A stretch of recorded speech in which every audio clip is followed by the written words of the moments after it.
la continuación de la historia de los reyes. Hoy vamos a dar la clase número 9 y vamos a tener un recuento de los últimos reyes que hemos estudiado hasta ahora. Está pequeñito, pero que se va añadiendo más a la lista. Aquí nosotros tenemos...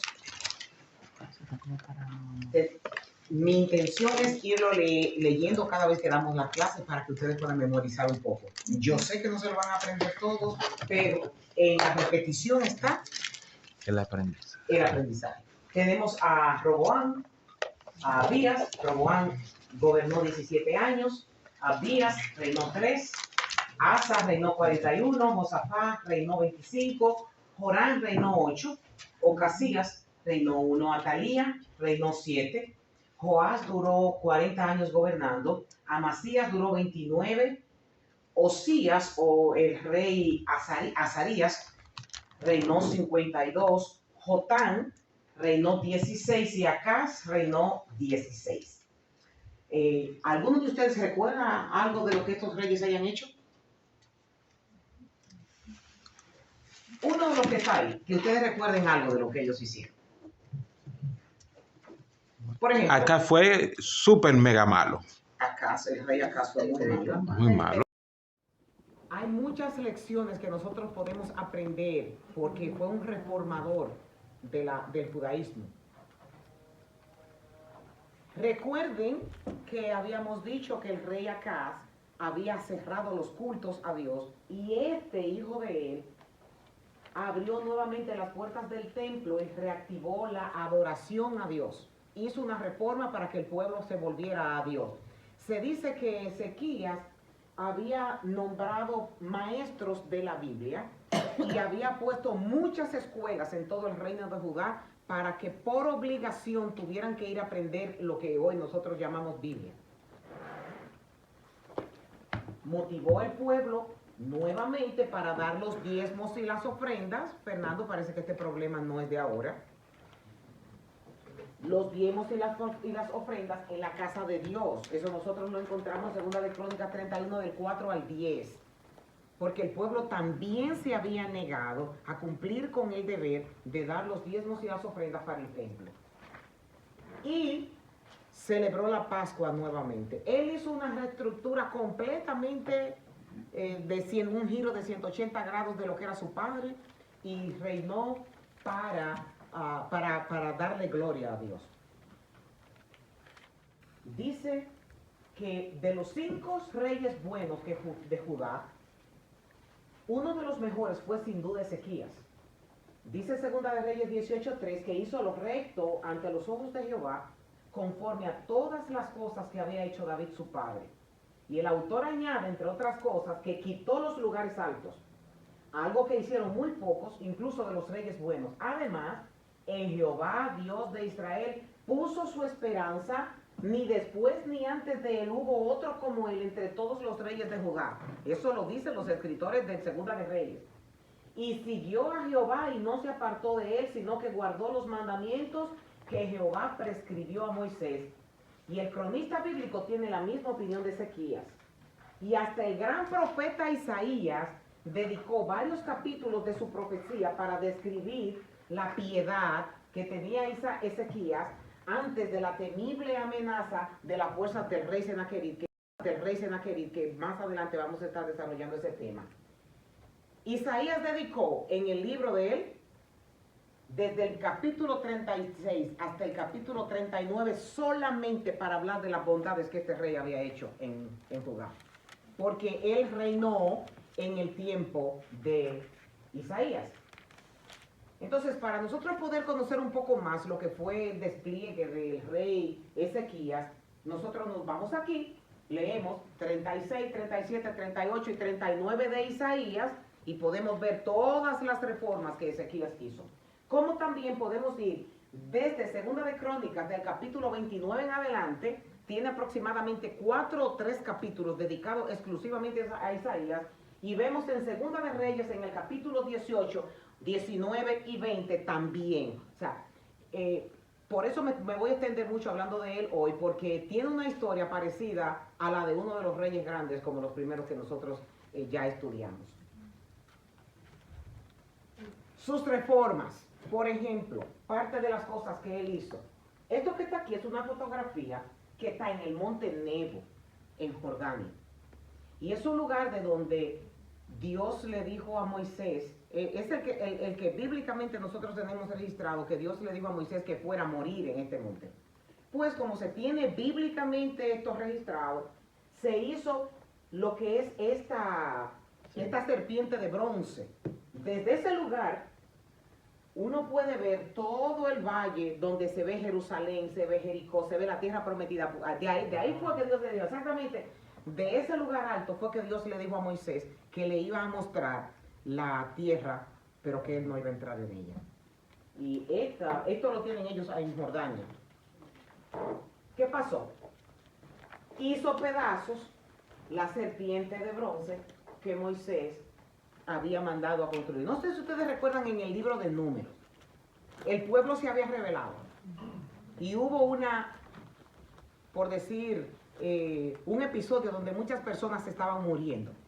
Y Dios le dijo a Moisés que construyera una serpiente de bronce en una asta, así como ustedes la ven así, para que cuando vieran la serpiente de bronce, entonces las personas quedaban sanas.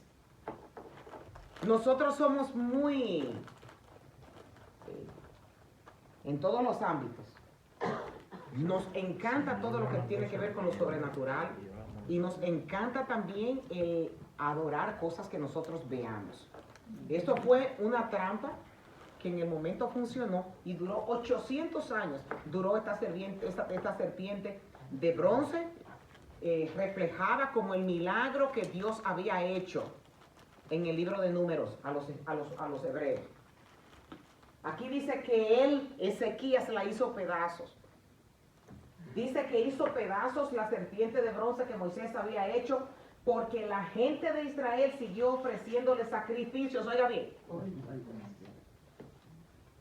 La serpiente de bronce se llamaba Nehustá, que lo que significa es cosa de bronce. Eso lo encontramos en Segunda de Reyes, en el capítulo 18, en el verso 4. Él la destruyó, ¿por qué? Porque de algo que representaba un milagro en el pasado, la gente lo estaba divinizando. Y él lo que dijo, yo voy a acabar con esto. Es que la gente se resiste a tener que creer en un Dios invisible. La gente quiere ver para sentir que es un Dios material al que uno le sirve. Es por eso que se inventan los santos y se inventan las estatuas y se inventan todas esas cosas, porque el ser humano quiere ver algo material en que creer. Nosotros, por ejemplo, respecto a esto, Spurgeon algunas veces dice que algunas veces las cosas se vuelven ídolos y por lo tanto deben ser destruidas. Por ejemplo, si la cruz verdadera de Jesús o sus ropas de entierro fueran descubiertas y estos objetos se volvieran distracciones idólatras, entonces sería mejor para esos objetos que fueran destruidas. Dígame usted que ahora mismo le entregan a usted un pedazo de palo, un pedazo de madera de la cruz donde Cristo fue crucificado. ¿Qué usted hiciera? Usted hasta pidiera dinero para que la gente viniera y lo besara. Y sería un negocio. Y la gente hasta le lloraría al pedacito de madera. Cuando la madera no tiene nada que ver. Era madera común y corriente. Lo que tuvo que ver fue el sacrificio que se hizo en esa cruz. El Vaticano tiene los diques que le puso al Señor. El manto, sí. Tienen el manto, supuestamente. ¿Y qué hacían en el libro de los Hechos cuando el apóstol Pablo, la sombra de Pablo, se acercaban a la sombra, cogían paños? Hace muchos años yo escuché la historia de una iglesia, por no echarle comentarios negativos a mis colegas, de que habían paños que lo habían llevado a Jerusalén y esos paños tenían un poder porque habían venido desde allá y la gente los pagaba. Tratar de ilustrar lo que esos paños hacían cuando el apóstol Pablo y la gente lo hacía y lo compraba y pagaban dineral por eso.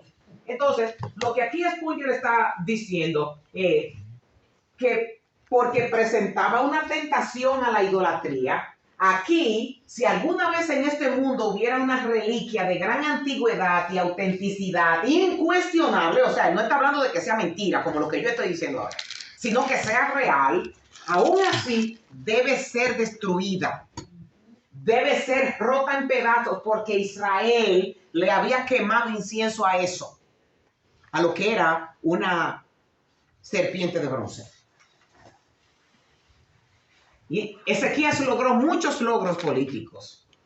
Jehová estaba con él y a donde quiera que salía prosperaba. Él se rebeló en contra del rey Asiria. Recuerdan que el rey Acaz hizo alianza con los otros reyes y uno de sus pecados fueron el haber confiado en los reyes de Asiria, los reyes de Egipto, en todo el que tenía poder y no buscaba a Dios como la única fuente que podía resolver, pero este no confió en nadie. Él solamente confió en Dios.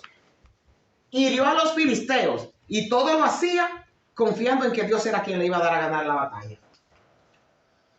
Ahora, llega otra etapa de la vida. Estamos viendo de que este hombre hizo prosperar. Usualmente eran agricultores que les gustaba la agricultura, todos ellos. Básicamente eran arquitectos. Y el rey Ezequías ya tenía mucho renombre por la forma en que Dios lo había prosperado. Entonces, aquí nosotros vamos a ver otra etapa de su vida. Ya pasamos a un lado la prosperidad, la reforma, todas las escuelas que él hizo, todos los maestros que nombró para que enseñaran el pueblo y el pueblo volviera otra vez a servirle a Dios. Pero es invadido por un rey llamado Senaquerib, que era el rey asirio. Y dice, estoy leyendo la Biblia en 2 de Crónicas.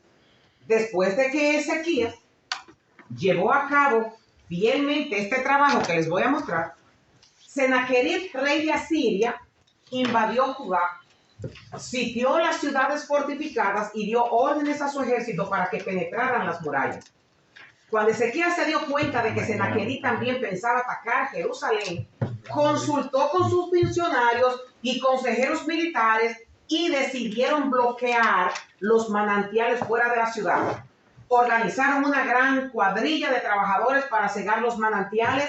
Como consecuencia, se cortó el arroyo que corría por los campos, porque dijeron, ¿por qué han de venir aquí los reyes de Asiria y encontrar abundancia de agua? Ustedes lo leen y no va como a entender mucho qué es lo que aquí está, si no se lee el pasaje completo. Pero yo quise ilustrarlo un poquito para que ustedes lo entiendan.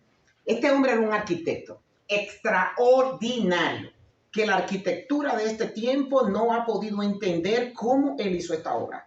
Yo quise traer un pedacito de unos 2 minutitos para que ustedes vean visualizado de qué se trata esto.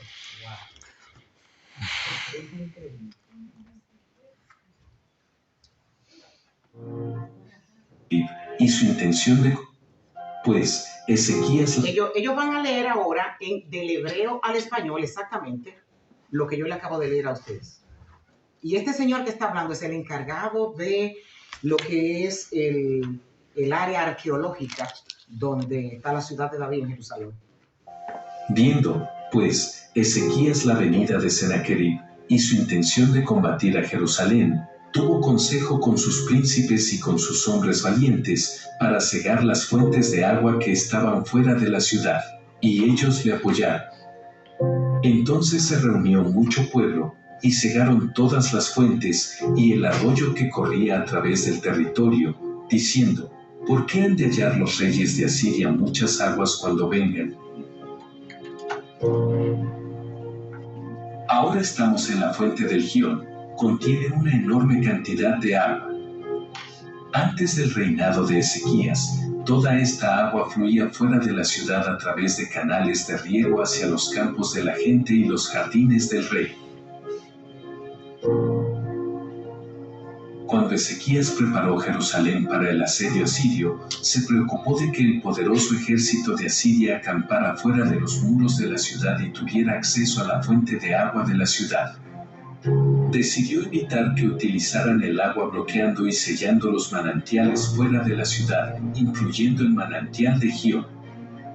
desvió el agua del manantial hacia un túnel subterráneo que había sido excavado en el corazón de la montaña. 2 grupos de albañiles trabajaron en dirección uno hacia el otro desde ambos lados y se encontraron en el centro del túnel. Y el agua fluyó desde la fuente hasta la piscina. El túnel termina en la piscina de Siloé, que estaba dentro de la ciudad y protegida por muros Pura defensivos. fuerza. El relato de esta maravilla ingenieril se menciona explícitamente en la Biblia y también está documentado en la conscripción de Siloa, que fue descubierta a 6 metros del final del túnel. Esta es una copia de la inscripción escrita en letras hebreas antiguas. Describe el momento dramático en el que los 2 grupos se encontraron dentro del túnel. Los albañiles estaban blandiendo sus hachas uno hacia el otro y escucharon la voz de un hombre llamando a su compañero, y en el día de la excavación los albañiles se abrieron camino uno hacia el otro con sus hachas, y el agua fluyó desde la fuente hasta la piscina durante 1200 codos.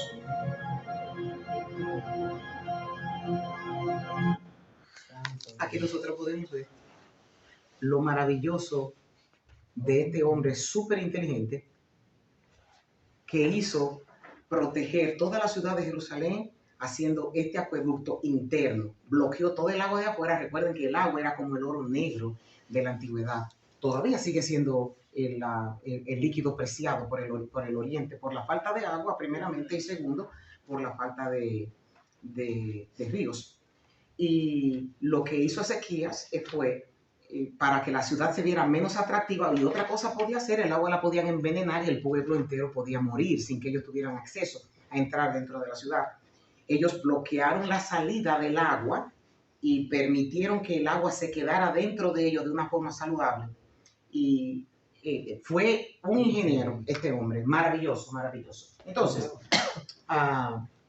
lo difícil, pastora, esa obra, como lo hicieron, fue a pico, uno por este lado y a pico por el otro, sin ningún instrumento de nada, empezar a picar. Yo he tenido el privilegio de ir como 5 veces a ese lugar, y es un espacio más o menos así. La persona que tiene claustrofobia, se lo preguntan antes de entrar para que no entre, porque era un hombre solamente que iba haciendo esto.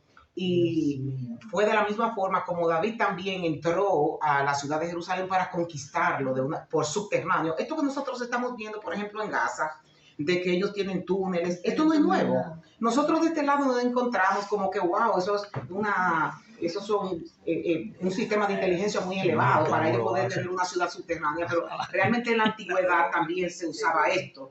Y vemos miles de años atrás, como el rey Ezequías y también el rey David tuvieron acceso a entrar a la ciudad, aún estando fortificada, en las noches, con pico solamente, de esta forma. Bien, aquí nosotros vemos que una de las lecciones que nosotros podemos aprender de las batallas, recuerden, estamos casi a punto de una guerra que va a suceder. El rey Senaquerib se está preparando para entrar dentro de la ciudad de Jerusalén. Y el rey Senaquerib, Ezequías, lo que está haciendo es protegiendo a las murallas para que no pueda entrar el ejército asirio. Segunda de Crónicas dice, el enemigo no le agrada que tratemos de ser fieles a nuestro Dios. Siempre tratará de desanimarnos. Aleluya. Porque el ejército asirio era un ejército sumamente poderoso. Estamos hablando de que se triplicaba la cantidad del ejército, era más sofisticado en cuanto a armamentos que los reyes del sur. También dice en Segunda de Crónicas 32:5 que él levantó muros que estaban caídos y que hizo espadas y escudos. También preparó un ejército para cuando tuviera que ir a la guerra. Nos dice Segunda de Crónicas 32 del 5 al 8, que luego de Ezequías se esforzó por reparar todas las secciones caídas de la muralla. Eso es protegiéndose, como cuando dicen va a entrar un huracán. Él comenzó a ver todo lo que pudiera ser una brecha para el ejército. Erigió torres y construyó una segunda muralla exterior a la primera. También reforzó los terraplenes en la ciudad de David. Fabricó grandes cantidades de armas y escudos. designó oficiales militares con mando sobre los habitantes y los reunió delante de él en la plaza junto a la puerta de la ciudad. Luego Ezequías le dio ánimo. Oiga, cuando yo escuchaba esto, yo decía, un líder siempre tiene que sacar fuerzas de donde no tenga para darle ánimo a los que están más débiles. Es por eso que yo digo, por ejemplo, los líderes en cualquier ámbito, pero por ejemplo en la iglesia. Usted tener un pastor que se sienta todo el tiempo derrotado, un pastor atemorizado, un pastor no arriesgado, que muchos de los problemas que tenemos nosotros los pastores es el ser arriesgados. Y este hombre está liderando a un pueblo que está siendo sometido a hostigamiento de parte de este ejército, que más adelante vamos a ver cómo era que los trataban de intimidar.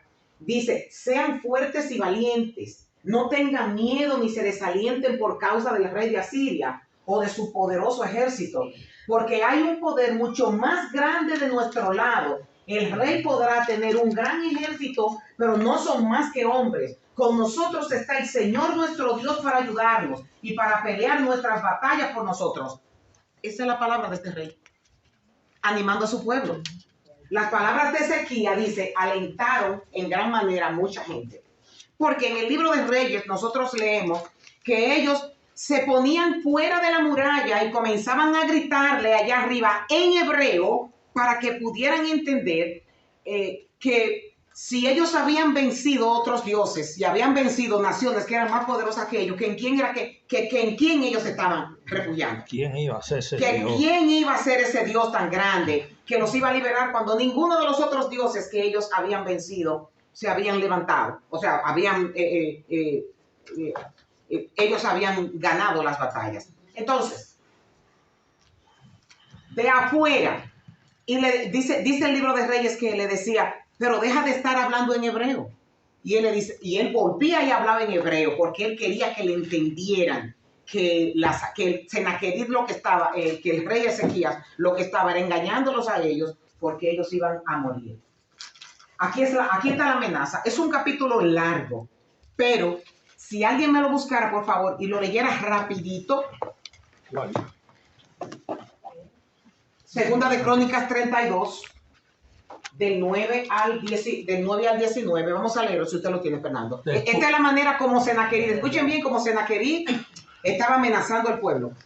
Después de esto, Senaquerib, rey de Asiria, mientras estaba sitiando Laquis con todas sus fuerzas, envió a sus siervos a Jerusalén, a Ezequías, rey de Judá, y a todos los de Judá que estaban en Jerusalén, diciendo, así dice Senaquerib, rey de Asiria, ¿en qué estáis confiando para que permanezcáis bajo sitio en Jerusalén? No os engañe Ezequías para entregaros a morir de hambre y de sed, diciendo, el Señor nuestro Dios nos librará de la mano del rey de Asiria.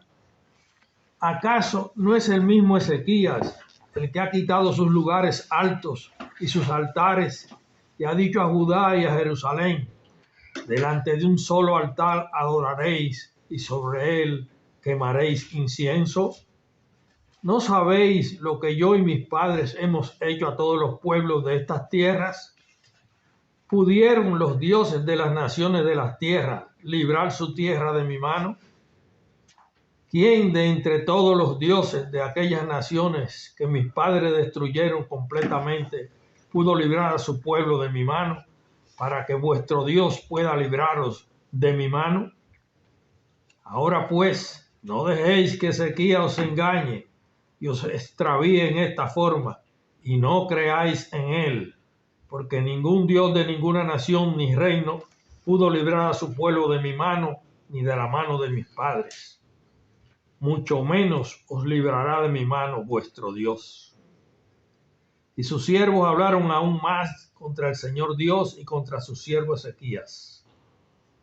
También escribió cartas para insultar al Señor, Dios de Israel, y para hablar contra él, diciendo, como los dioses de las naciones de las tierras no han librado a sus pueblos de mi mano, así el Dios de Ezequías no librará a su pueblo de mi mano. Él estaba desafiando a Dios. Y proclamaron esto a gran voz en la lengua de Judá al pueblo de Jerusalén que está sobre la muralla, para espantarlos y aterrorizarlos, para así poder tomar la ciudad. Y hablaron del Dios de Jerusalén como de los dioses de los pueblos de la tierra, obra de manos de hombres. Pero el rey Ezequías y el profeta Isaías, hijo de Amós, oraron sobre esto y clamaron al cielo. Y el Señor envió un ángel que destruyó a todo guerrero valiente. Espérate, el 19. Ya me pasé. Ok. Ya empecé a matar gente. Bueno, Senaquerib se vio obligado a regresar a su propia tierra, avergonzado. Cuando entró al templo de su Dios, algunos de sus propios hijos lo mataron allí a espada. Pero yo quiero compartir con ustedes también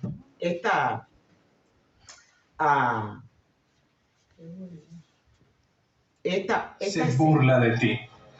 La hija de Jerusalén menea la cabeza. ¿Contra quién blasfemas? Contra el Santo de Israel. Tu furia y tu rugido contra mí han subido a mis oídos. Pondré mi garfio en tu nariz y mi freno en tus labios, y te conduciré de vuelta por donde viniste.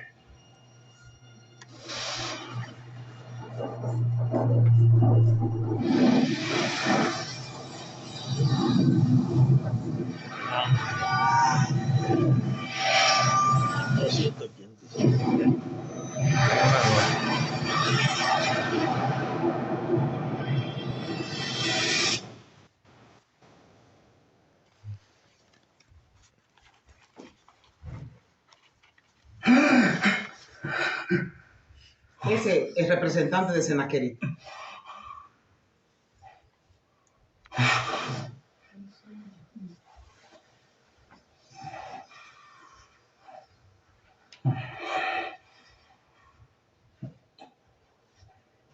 ¡Rabsaqueador!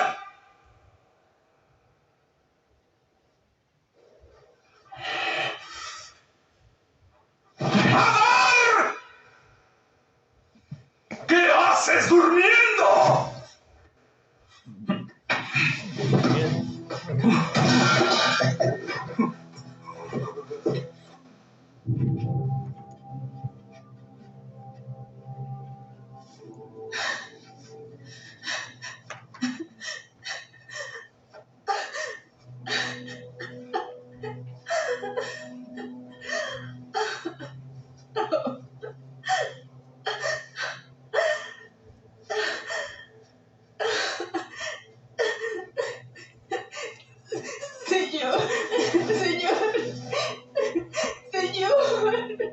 Bajé a buscar a Natán como ordenaste y está muerto.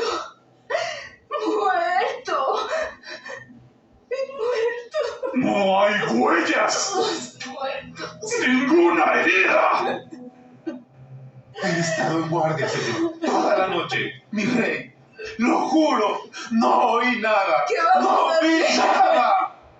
Señor, ¿quién hizo esto? Está sonando. ¡Jehová! ¡Jehová!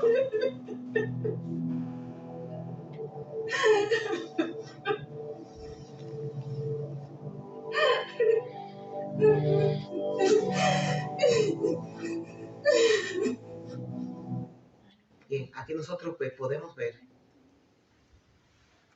así como ellos lo están dramatizando, es exactamente como sucedió la historia.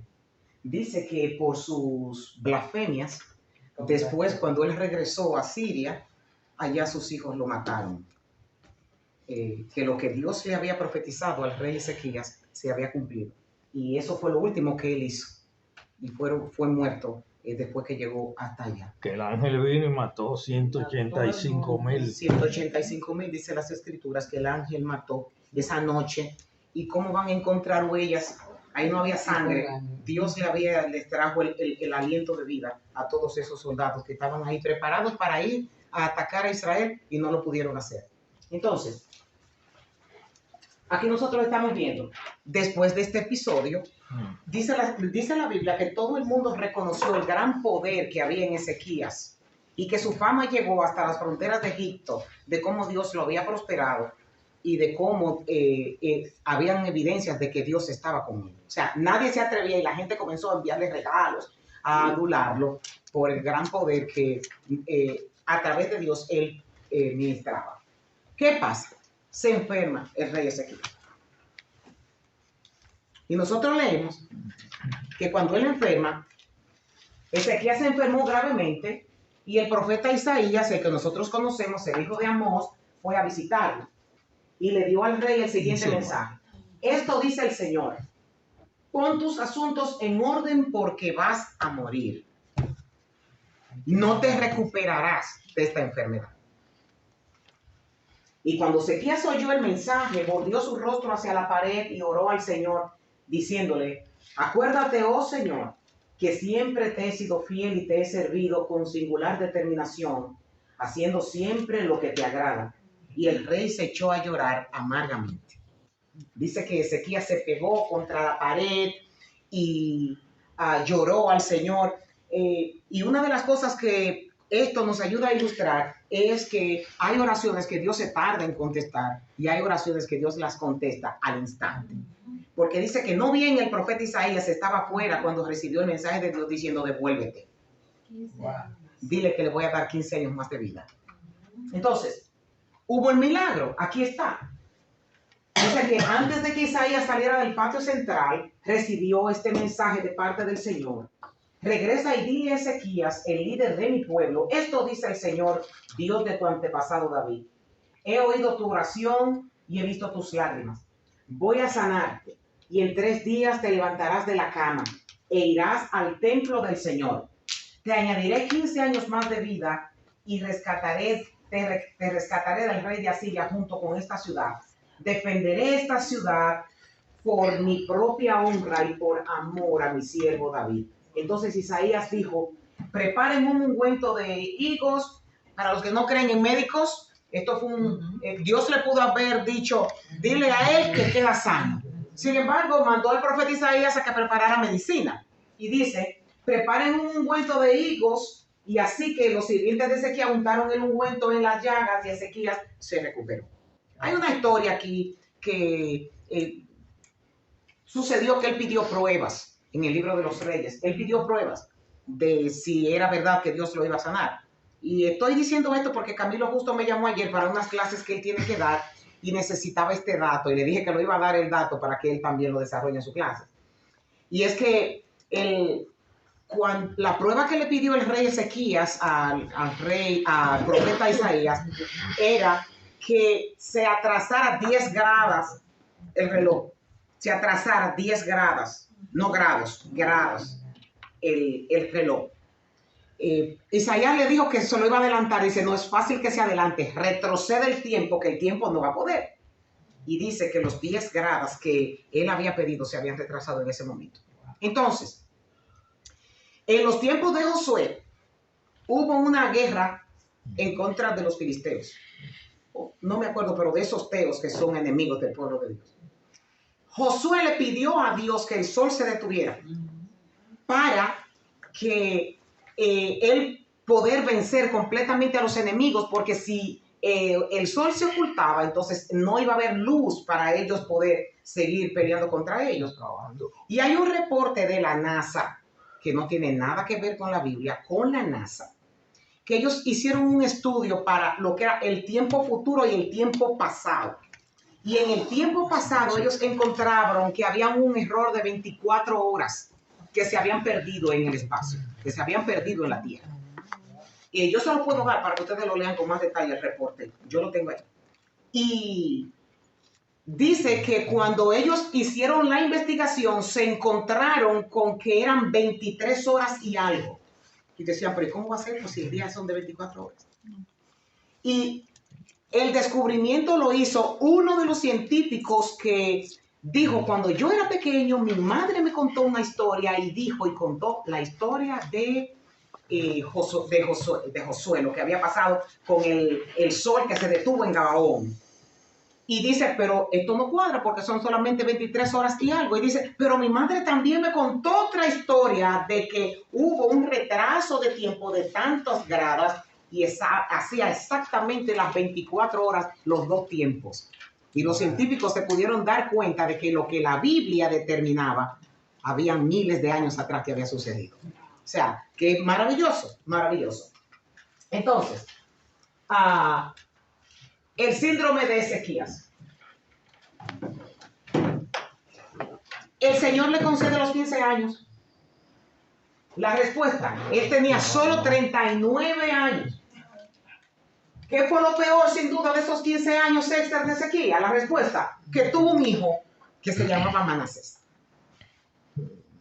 Se considera el más malo de todos los reyes de Judá. Heredó a su abuelo. Entonces, aquí nosotros vemos que eso de que calabaza pare calabacita, las reglas se rompen. Porque nosotros vemos que Acaz, que era un rey sumamente malo, tuvo un hijo bueno como Ezequías. Y Ezequías, que fue un hombre sumamente bueno, tuvo un hijo muy malo como el rey Manasés. Del reino del norte se considera que era el peor de todos. En el reino del norte. Y en esos 15 años, él le lloró al Señor. Dios sabía lo que iba a pasar si él tenía Manasés. Se iba a manchar todo el testimonio de lo que él había hecho. Muchas veces nosotros tratamos de torcerle el brazo a Dios pidiéndole cosas que no nos convienen y seguimos y pedimos y pedimos y pedimos y pedimos y pedimos y pedimos y no nos conviene y Dios no lo permite. Como se lo permitió a Ezequías, que le dio los 15 años más y fue para tragedia de su posteridad. No podemos presionar a Dios, pues Él sabe lo que está haciendo. Entonces, en Segunda de Crónicas, este es otro episodio de Ezequías. Pasamos de su reforma, después de la reforma, de las guerras que ganó, después de las guerras que ganó, su enfermedad, después que él se sanó, vinieron los mismos asirios a traerle regalos a él. Ezequías era muy rico y era altamente honrado.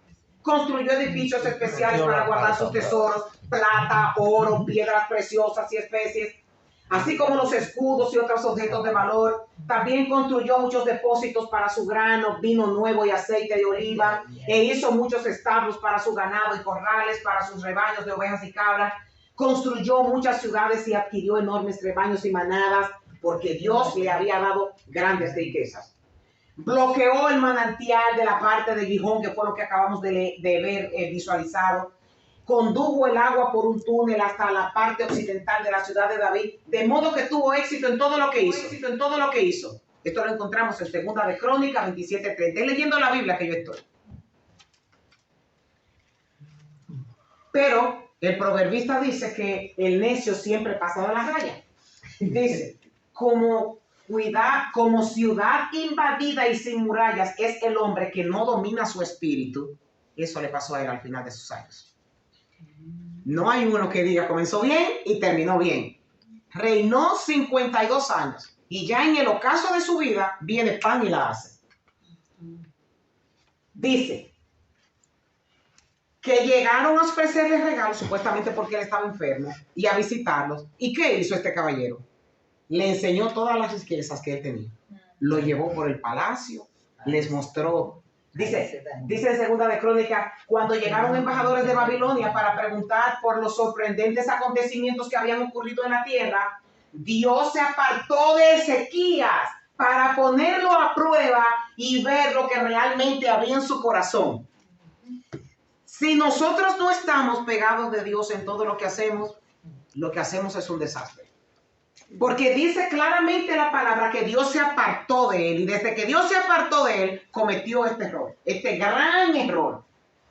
Comenzó a mostrar todo lo que tenía. El rey de Babilonia le envió saludos y junto con regalos, dice. Porque se enteró de que Ezequías había estado enfermo. Recibió a los enviados de Babilonia, le mostró todo lo que había en su casa del tesoro, la plata, el oro, las especies, los aceites aromáticos y tal. No voy a seguir leyendo para explicarle esto. En el Medio Oriente, la cultura de ellos, yo siempre digo, y no me voy a cansar de decirlo, es sumamente distinta a la nuestra. Nosotros vivimos en una cultura que nos gusta enseñar hasta lo que no tenemos.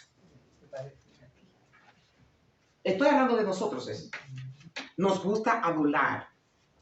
Nos gusta que nos vean los zapatos que tenemos. Nos gusta que nos vean la cartera que tenemos. Nos gusta llevarlo a las casas para que vean cómo vivimos. Nos gusta que nos vean desmontándonos en carros lujosos. Eso nos da cierto grado de estatus.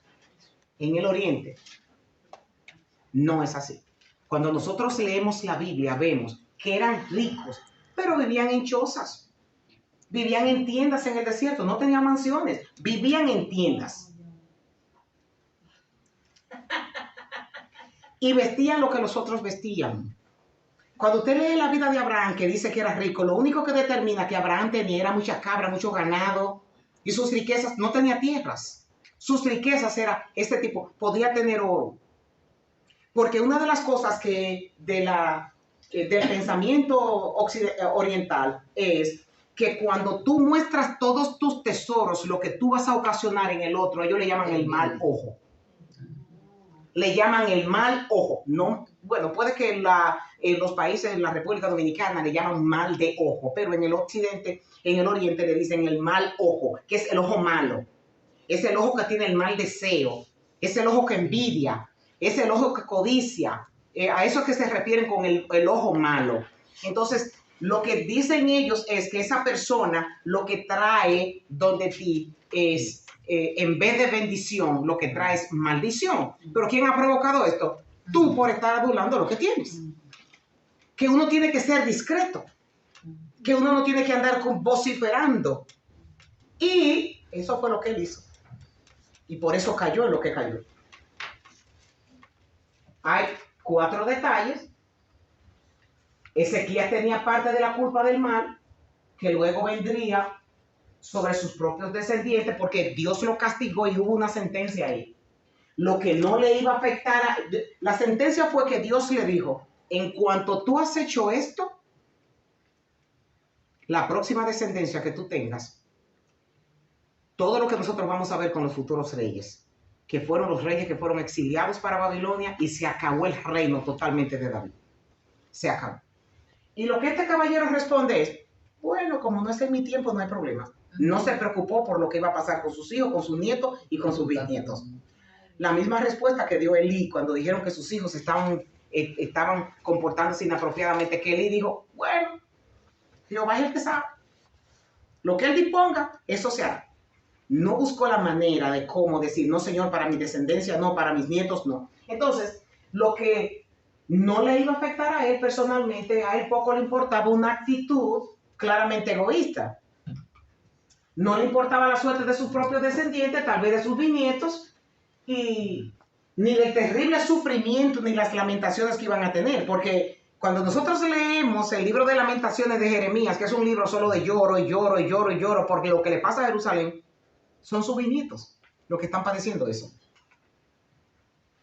Un último detalle, no parece haberle importado tampoco las implicaciones para el futuro de Judá, para el pueblo de Dios y para la casa del Señor en el mundo. La toma de Jerusalén, donde el Señor había puesto su nombre, la destrucción de la ciudad y del templo del Señor, la masacre de miles de judíos, el exilio babilónico, el fin definitivo de Judá como nación independiente, etcétera. Todo eso fue lo que sucedió y Ezequías solo dijo, la palabra del Señor que se ha hablado es buena. Esa fue la respuesta que él dio. No trató de buscar soluciones a nada. Bien, yo tengo ya 3 reyes que se van a dar en 3 diapositivas. Ya. El síndrome de Ezequías sigue muy presente hoy. ¿Cuánto nos importa a nosotros el futuro? Más allá de nuestra propia muerte. ¿Cuánto nosotros cuidamos a nuestra generación que viene? A nuestros nietos, a nuestros hijos. ¿Hasta qué punto perdemos el sueño por los posibles sufrimientos de futuras generaciones, incluso de nuestros propios descendientes? ¿Acaso no nos consolamos a veces con el pensamiento, cuando esto llegue a lo peor, por lo menos ya yo no estaré aquí? Eso fue lo que dijo él. ¿Qué estamos haciendo no solo para nuestros propios tiempos, sino para el futuro de la iglesia y de la causa del evangelio en el mundo? O si estamos cómodos diciendo, bueno, que le toque a otro cuando vengan. Hasta aquí mi parte. Que lo haga otro lo que sigue. Ese fue un hijo bueno de un padre malo. ¿Cuál fue su padre? Acá. Ok. Un hijo bueno de un padre malo. Ahora este es un hijo malo de un padre bueno. Este es el hijo de él que se llamaba Manasés. Tenía 12 años cuando subió al trono y reinó en Jerusalén 55 años. Ese fue el rey que más duró reinando. De los dos reinos, del sur y del norte. 55 años duró reinando. Reconstruyó los santuarios paganos de su padre. Oigan, después que Ezequías había hecho esta reforma, él volvió y restauró todos los santuarios paganos que su padre había derribado. Construyó altares para las imágenes de Baal, levantó postes dedicados a la diosa Cera, también se inclinó ante todos los poderes del cielo y le rindió culto, construyó altares paganos dentro del templo de Dios.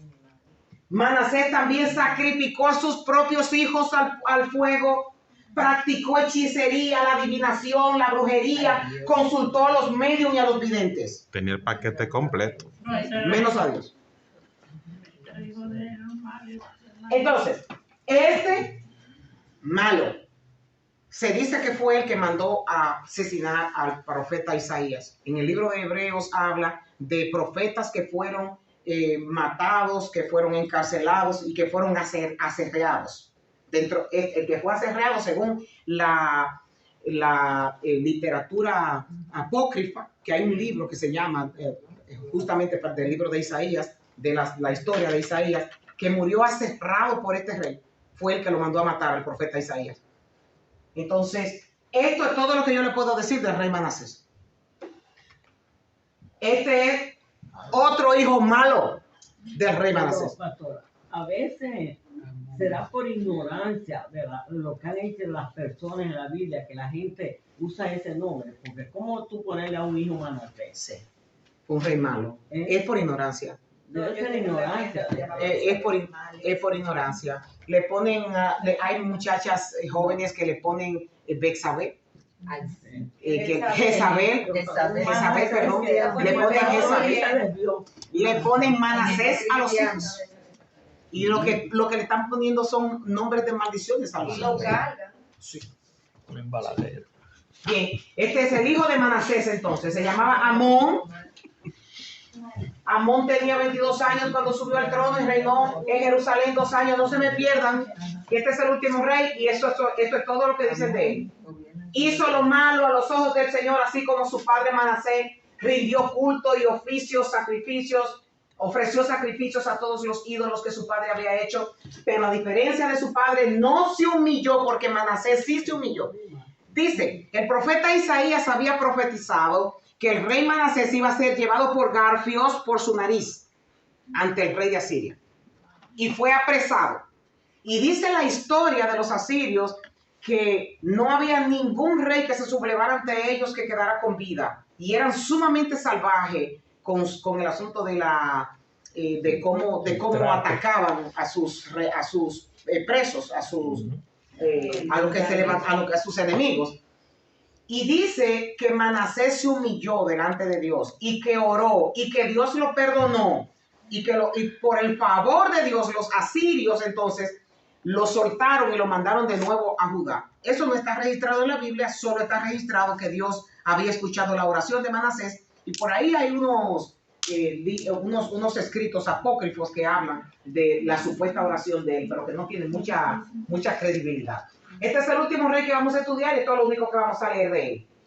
Es el hijo de Manasés, hizo lo malo a los ojos del Señor, así como su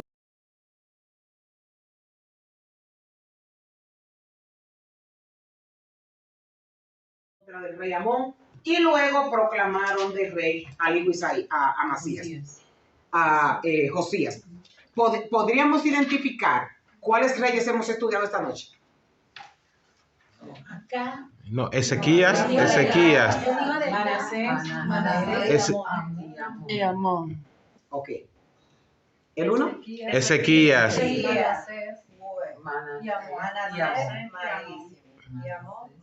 Exacto. Entonces, no, Ezequías fue el bueno. El bueno. ¿Cuál fue el rey que más gobernó tanto en el reino del norte como en el del sur? Manasés. ¿Cuántos años? 52. 55. 52 gobernó Ezequías. Bueno, por lo pronto, hoy nosotros tenemos esto. Moralmente y espiritualmente. No me miren el rojo, solamente miren el azul. La moral y espiritual de los reinos de Judá. Miren en la categoría en donde está Acaz, cómo iba bajando. Miren Manasés y Amós fue peor. Entonces, para nosotros poder ya finalizar con todos los reyes, nos queda el rey Josías, el rey Joacás, el rey Joacim y el rey Sedequías. Esos reyes son los últimos que faltan por estudiar, y cuando nosotros lleguemos aquí, entonces ahí fue que el reino de Judá desapareció para siempre. Otro dato que le quiero dar: mientras el rey Manasés estaba gobernando,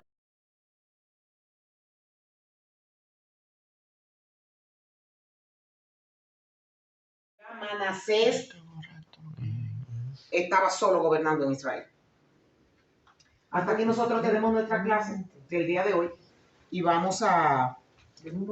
No lo voy a quitar. Vamos a terminar, primero Dios, el próximo... Me extendí un poquito con Ezequías, pero la vida de Ezequías es muy interesante. Muy interesante. Y yo sé que... Vamos a ver si para las próximas clases podemos arreglar los videos. Que se reproduzca. Y que se puedan reproducir. Vamos a hablar.